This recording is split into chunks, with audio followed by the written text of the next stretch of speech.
The media, one of the biggest industries in the world, aims to receive the highest ratings through whatever story they can dig up. The media is a very competitive industry, each company with their own tactics to fight for ratings and popularity, using their cunning tactics to obtain stories to support, ridicule, to agree or disagree with, varying from the small current affair programs to the massive news franchises. Their target audience can vary from the early ages of infancy to the elderly. This program will focus on the impact media has on teenagers, how these impacts involve them, how the media attract this group, and how they are drawn to events, possibly through their relation and or similar experience. Sports, politics, celebrities, war, social justice, and culture influence us all. This is Media Unsheathed.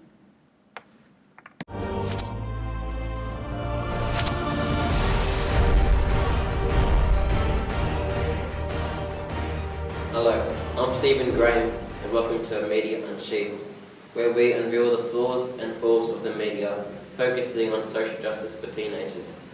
Today we talk about the recent scandal involving Eddie Maguire, a 13-year-old girl, and AFL star Adam Goodes. Adam Goodes was at the peak of his career, playing one of the most prestigious matches against Collingwood in Indigenous Week. Adam Goodes scored a fantastic goal when one of the Collingwood supporters called him an ape. It turned out to be a 13-year-old girl who was allegedly supposed to be not well educated, that by calling Adam Goodes an ape was considered offensive. So what do we say? Who do we blame? And how is this presented? Adam Goodes was subjected to a taunt with about 3 minutes to go on the southern stand side of the ground last night at the MCG. He pointed the spectator out straight away, and the spectator was taken up the aisle there to boos from the crowd, and immediately looked like it was in fact a racist incident that was confirmed, if you like, by John Longmire, the Sydney coach, and also Eddie Maguire after the game. In terms of Goodes' reaction, he was visibly upset. Our sports commentator Matthew Richardson pointed that out after the game. He went straight to the players' rooms and didn't join teammates on the ground. Eddie Maguire, the Collingwood president, went straight to the Sydney rooms, Jessica. He spoke to Richard Collis and Andrew Ireland from the Swans, trying to confirm indeed what happened. He unreservedly apologised on behalf of Collingwood fans and the entire football community. He was devastated and disgusted, and this is a short excerpt of what he had to say. I asked him, please don't let one person ruin your leadership this week. You've been absolutely sensational. We have a zero tolerance at the Collingwood Football Club on this. We've all come a long way. Now, of course, apart from Goodes' incredible on-field exploits, he's also incredibly well regarded for his work in the Indigenous communities. In fact, one of the best Indigenous leaders the game's ever had. But after all the kerfuffle, Eddie Maguire decides to put his own take on the new King Kong play, saying that Adam Goodes should participate as he would be a good promotion for the play. Now we are fully aware that Eddie Maguire knows that what he did was wrong and was deeply offensive. Yet the media suggests that he should be re-educated on racism. Eddie Maguire is a responsible adult, and he knows that what he did will come with consequences. But there is no need to give him a lecture that racism is wrong.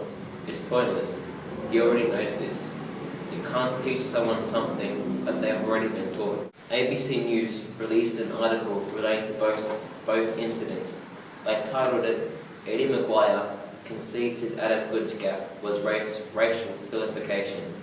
This makes us believe that Adam Goodes is vulnerable and easily targeted by anyone, even a 13-year-old girl. This sensationalises the fact that Adam Goodes can't defend himself. They aim to sensationalise the story unnecessarily. But wait, here in Sunrise, the excessive use of the word abuse makes it unnecessarily too important and sensationalised.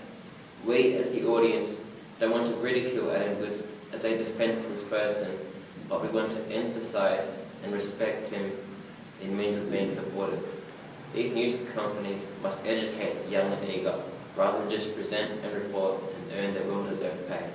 Because of that incident in the match, the media has presented it in such a way that makes it unnecessarily too important. People, especially school children, now have to be educated because of an act of one girl. Is this necessary? Has the media gone too far with their views of the recent situation?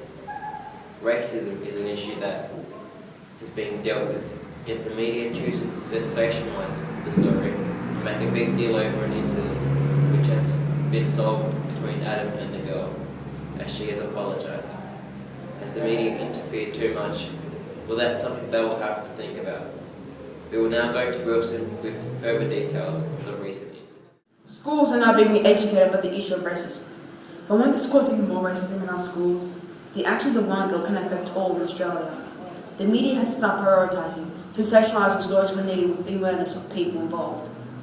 We have already been taught that putting people down and making fun of them by calling them names because they look different is offensive, hurting and painful for the other person, and also in the process can harm yourself. We are sure the girl has learnt the lesson, but there is no need to go a full intensive report on how racism is wrong and how everyone should be educated about this issue. You can't teach children something that already been taught. It's pointless. It has no meaning. As I said multiple times, they are sensationalising. It's their tactic. They are getting the profit and getting the rating. Thanks, Wilson. And now, radio crew 3AW News Talk, where the incident occurred, suggests that Eddie should stand down as president of Collingwood. Now the radio crew are finding ways to extend this story, which should have been dealt with a long time ago. This kind of tactic where the media makes their opinions and suggestions which are quite absurd or irrelevant to extend the story and sensationalise.